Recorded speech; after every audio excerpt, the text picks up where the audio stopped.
Welcome in. My name is David West. Today, I wanted to use my platform to bring in someone who's been battling on the front lines against this issue and has seen the peaceful protest, the ugly sides of the protest, the rioters. He's seen it all, and I brought him in here because I wanted to get his perspective specifically as a police officer. And DeAndre Spears, thank you for being here. Thank you for joining me, man. How are you?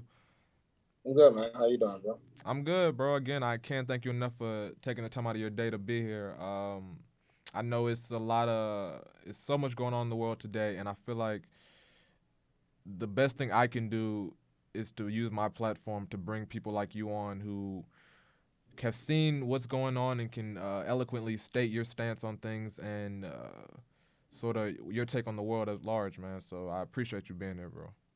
Yeah, most definitely, man. I mean, there's a lot of voices that need to be heard at this time, and I thank you for even having me on here, man, to express my feelings and what I'm seeing and things that a lot of people don't get to hear coming from my perspective. So For sure, man. And again, man, I'm praying for you and everything that you're going through, man. I'm thinking about you all the time, bro. So let's go. jump right into it, man.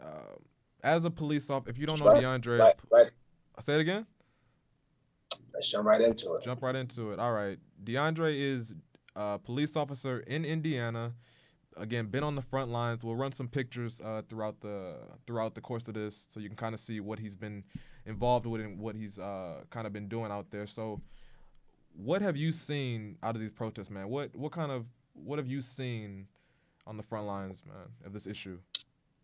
Um, I mean, what have I seen from my perspective nationwide, or just from what I've seen in person? Personally, personally.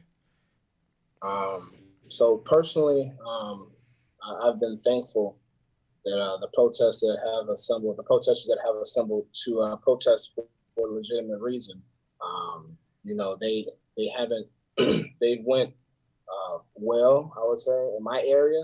Um, when you look at it, Maryville, Indiana. That got you. yeah, when you look at it, I mean, we've done a good job with containing issues. We don't mind peaceful protest assembly.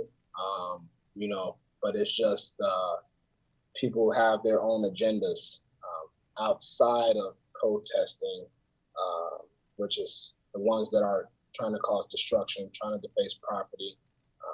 And at the end of the day, that's not the resolution to the problem at hand. Uh, I was faced with protesters, and being a black man in law enforcement, it's another angle in itself. You know what I'm saying? Yeah, Um, they definitely want reaction from me, and they want to hear my voice more so than they have ever heard before. So so yeah, I mean, right, I've just been blessed for it not to be as rough as other departments in different states. The major cities have gotten hit hard. I've seen police officers drug through the streets, you know, by themselves, fighting with other subjects that actually they were getting beat up by civilians. wow. Um, so I've been fortunate not to experience that, man. But my heart goes out to the good law enforcement officers and all of the good protesters that's out here trying to actually be heard in a reasonable way. Yeah, So yeah, man. I saw you put out a Facebook post. It was very inspiring, man, and it really resonated with me because I couldn't. I'm just a bystander. I couldn't imagine what what you're going through and what you're seeing on a day to day. You touched on something really important, man. Your first line, man. They're asking you to choose to be black or the badge, man. And I feel like that's for me that's scary, man, because I feel like the last thing we can afford to do in this time is to divide amongst ourselves, right? So the black community uh, at, going against the black law enforcement, right? It's those who want to do well, and I feel like that's yeah, a scary thing that could transpire out of this, man. So if you could kind of address the post, what kind of inspired it, we'll show it. So yeah. So my whole angle behind this post was to not take away from what's currently happened with brother George Floyd. Period. I'm not taking away from from from justice for him. Um, my whole angle behind this post, and it actually has been lingering in my head for a while before Wow. brother George Floyd has passed away, or Yeah. his life was taken from him by an officer. Being black in urban communities, we have our struggles in itself. That's a whole nother conversation that can go pretty deep with that conversation. But to sum it up, man, um, my message was to let everybody know that I will stand against police brutality, and I will speak up when I see uh, a police officer abusing their authority. I don't stand for that. That's not why I chose to wear this uniform, and I just won't stand for it. And also, too, the end of my post, we have a lot of black on black crime. People are going to pick those words apart. They're going to say it's not black on black crime. I've read a couple comments. Okay, but we have blacks um, that are killing other black people in the community.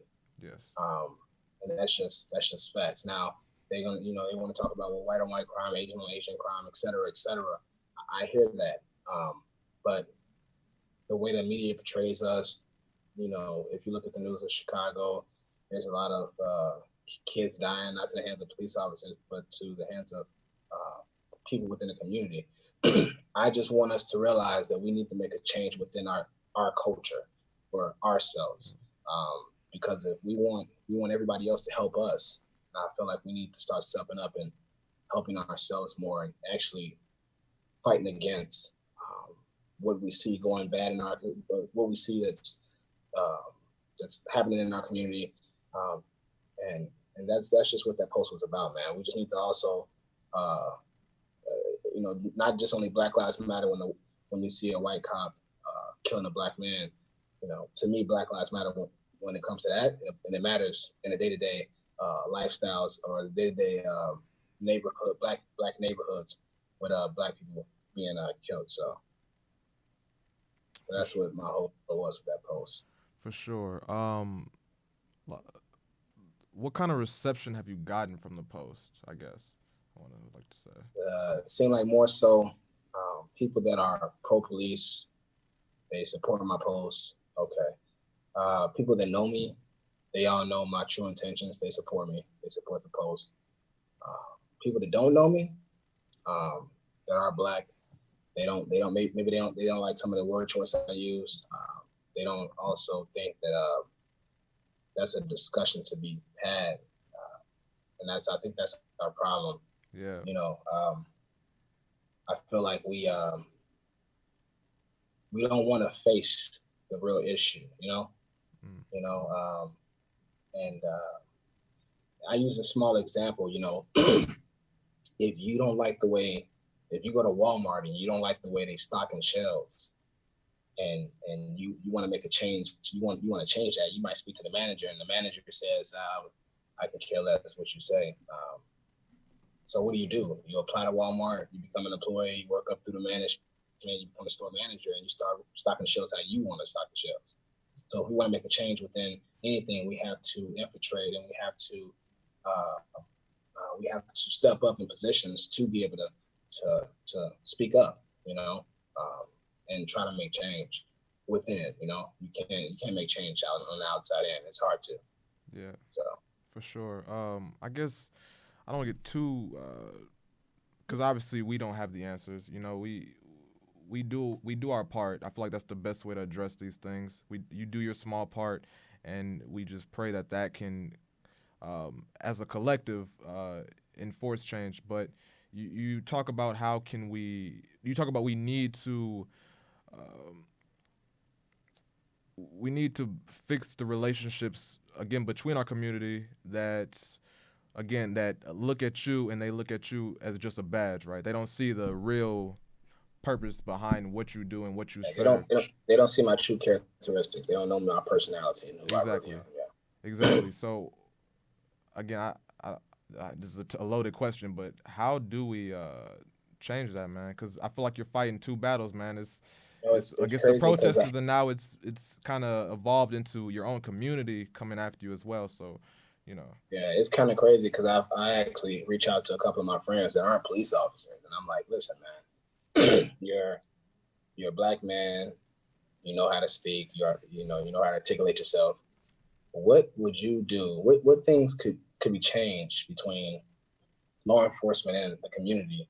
What things can what do you see that can be done to help close the gap between the people we serve and law enforcement? And he gave me some, and I'm so open that I want to hear it not from police officers' mouths. I want to hear it from civilian mouths. yes, You know, of course, because I want to be able to redirect and change the angle of how we police. I know how I police. A lot of people don't police the way I police. So to each his own. I mean, but I would say, man, we have to build relationships. We have to I build agree. relationship Yeah, because if I arrive to a call, a scene, and let's just say I build a rapport with one of those five people on that scene, he's going to vouch, or he or she is going to vouch for me that I got the right agenda behind everything that's going on, which it has happened. Oh yeah, he cool. That's Spears. You know, he cool. Yeah, yeah. He ain't like that. He cool. And then everybody vibes start to change. You know what I'm saying? So we first we have to build relationships, and which means getting out the car throughout the shift, playing basketball with kids, mm, having open conversations with kids, not taking certain words personal coming from people.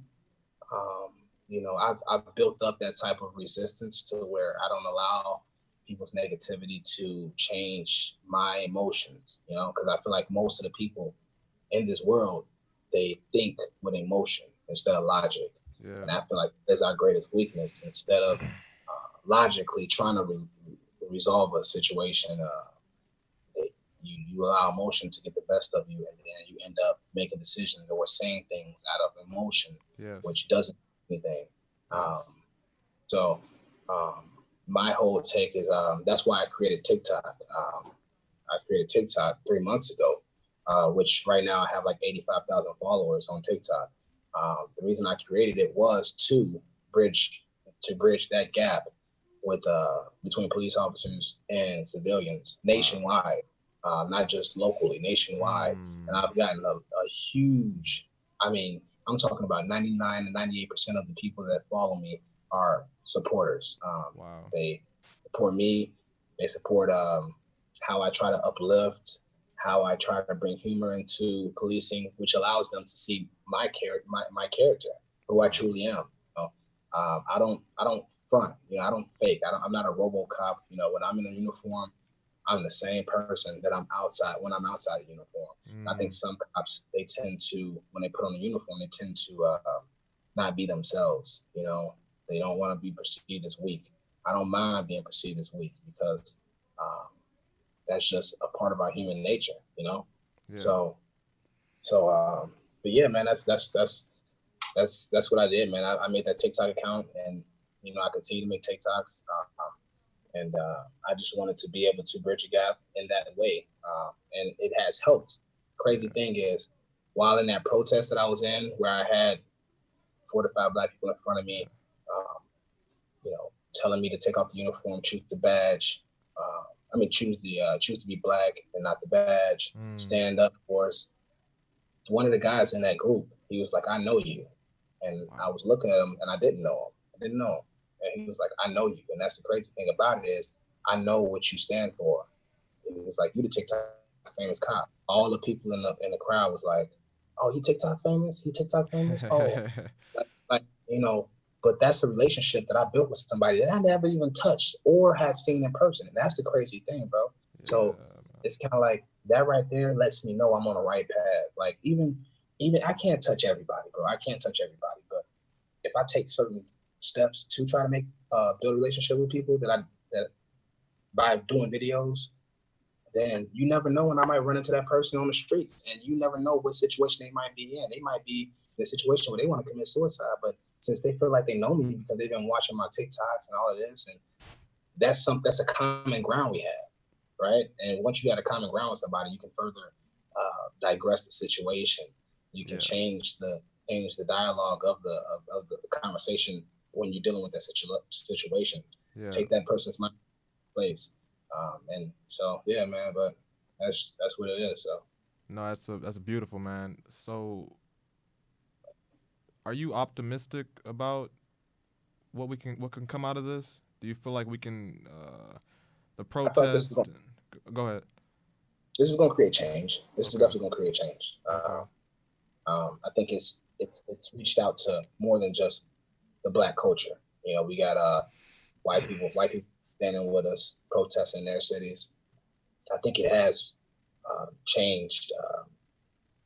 Changed. It's going to bring change, but it's going to ultimately be, um, I would say, these departments administration to Mm. finish the change. You know, enough of police officers having 15 complaints or you know 8 complaints of abuse of authority and what you know whatever the complaints might be. Yeah. These police officers need to start being fired. Like period, they need to start being fired. Um, you know, this is your final warning. If we get one more complaint, you're done. For You're done. sure. Your career's and I don't you know they just the administration needs to start making a stepping up. I would say For sure. because that's what it boils down to, man. Yeah. Some of these cops they snake through the cracks. You know, they get in the police department and they really not meant to be cops in the first place. Mm. Whatever was our political hire, somebody's son, you know, that was you know his father was a cop and his father positioned him to be in a to get hired politically. Whatever it is, some people they want to be cops, you know, But like my son, he told me he's like, Daddy, I want to be a cop when I grow up. And I told Mm. him being a police ain't for everybody, you know, being a cop ain't for everybody. Mm. And I want him to understand that it's something just because you want it don't mean you can do it or don't mean you need it. Like you, you know, it's not for everybody. Is what I was Yeah. telling him. Yeah. But but yeah, man, I know I got off topic a little bit, but No, you're fine. um, You're good. I forgot where the whole No, you're good, conversation. man. Listen, it's been a pleasure even having you on here. Again, I can't thank you enough for taking the time out of your day to be here. As someone who's on the ground, really seeing this stuff firsthand, man. I'm more than appreciative of your time, and thank you for everything, man.